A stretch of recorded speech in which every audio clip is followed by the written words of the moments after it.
অন্নপূর্ণা যোজনার offline form যেটা প্রকাশিত হয়েছে, এই অফলাইন ফর্মে কিছু পয়েন্ট রয়েছে। সেই পয়েন্টগুলো নিয়ে সাধারণ মানুষ অত্যন্ত চিন্তিত এবং বিভ্রান্ত হচ্ছে। কমেন্ট সেকশন দেখেই আমরা বুঝতে পারছি। তো অন্নপূর্ণা যোজনার পারিবারিক তথ্য সংগ্রহের যে ফর্মটা রয়েছে, সেই ফর্মটা তোমরা স্টেপ বাই স্টেপ বাড়িতে বসে কিভাবে ফিল আপ করবে একটু ভালোভাবে, কিন্তু সকলে ভালোভাবে দেখে নাও। প্রত্যেকটা পয়েন্ট নিয়ে A to Z তোমাদের আলোচনা করে দিচ্ছি, যাতে তোমাদের কোনো রকম কোনো সমস্যা না হয়। তাই সকলকেই বলবো ভালোভাবে পয়েন্ট টু পয়েন্ট তোমরা দেখার চেষ্টা করবে।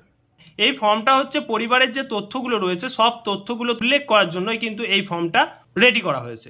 ওকে, প্রথমেই দেখো 1 নম্বর পয়েন্টে পরিবারের প্রধানের নাম, জন্ম তারিখ, পরিবার প্রধানের লিঙ্গ, পরিবার প্রধানের Aadhaar number, digital ration card number, পরিবারের সদস্য সংখ্যা, এখানে ঠিকানা, এখানে যোগাযোগ নম্বর।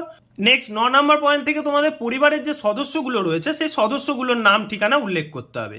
এখানে নাম, জন্ম তারিখ, লিঙ্গ, পরিবারের প্রধানের সাথে সম্পর্ক এবং আধার নাম্বার, এই 4টে ডিটেলস তোমাদের পরিবারের সদস্যগুলো দিতে হবে। ওকে, পরিবারের সদস্যগুলোর যতগুলো সদস্য রয়েছে প্রত্যেকটা সদস্যের নাম, জন্ম তারিখ, লিঙ্গ এবং পরিবার প্রধানের সঙ্গে তার সম্পর্কটা উল্লেখ করতে হবে এবং আধার নাম্বার। 4টে ডিটেলস তোমাদেরকে সাবমিট করতে হচ্ছে প্রত্যেক পরিবারের।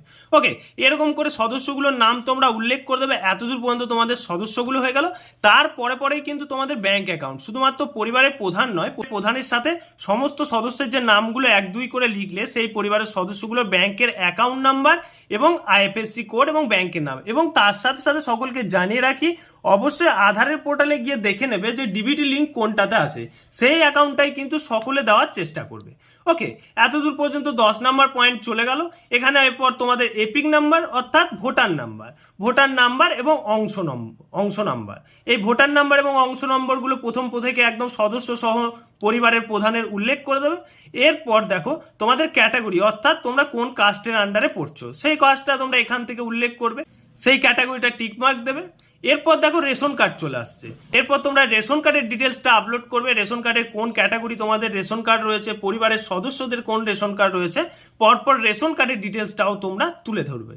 এরপর বলা হয়েছে পরিবারের মোট সদস্যের জমি কত পরিমাণ রয়েছে সেটা শতকে কনভার্ট করে অবশ্যই এখানে উল্লেখ করবে। যানবাহন আছে কিনা বাড়িতে, পরিবার ভিত্তিক সদস্যদের স্বাস্থ্য বীমা করা আছে কিনা সেটাও তোমরা উল্লেখ করে দেবে।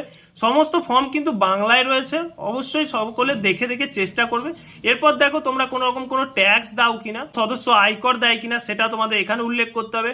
কোনো সদস্যের পরিবারের প্যান কার্ড আছে কিনা সেটা তোমাদের এখানে উল্লেখ করতে হবে। প্যান কার্ডের যদি থাকে অবশ্যই তার বিবরণ দেবে। এরপর দেখো 3 নম্বরে কর্মসংস্থানের ধরন, পরিবারের প্রধানের থেকে শুরু করে সদস্য যতগুলো নাম লিখেছ সদস্য ক্যাটাগরিতে সকলে কোন কোন কাজের সাথে যুক্ত বা কোন পেশার সাথে যুক্ত অবশ্যই উল্লেখ করে দেবে। এবং তারপর দেখো পরিবারের শিক্ষিত প্রাপ্তবয়স্ক